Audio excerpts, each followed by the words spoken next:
Feudalism was a pyramidal social structure that supplied heavily armed mounted fighting men or knights to an elite ruling class.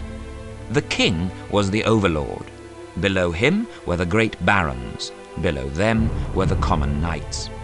Possession of land was granted to the knights in exchange for performance of specified duties, primarily military service. The knight swore an oath of homage and fealty, a promise to serve loyally and faithfully to his lord or liege. In turn, the lord made the knight his vassal by swearing to provide justice and to protect the knight from other lords. When summoned, the knights would gather at the appointed time and place, fully equipped to do battle. This system was transplanted to England by William of Normandy after he defeated Harold at the Battle of Hastings in 1066. At the very lowest level was the serf, or villein, who performed the physical labor on the estates.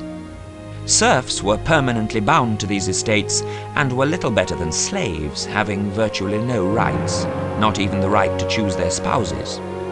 The few rights they had could only be enforced in the manorial court of their lord, making justice very haphazard. Feudalism declined as the obligations between vassal and lord became simplified into a purely monetary relationship. Knights would pay scutage or shield money instead of actually fighting, allowing the lords to hire mercenaries. When the Black Death swept across the continent and British Isles in the mid-14th century, it was the death knell of feudalism. So many people died that lords had great difficulty finding workers.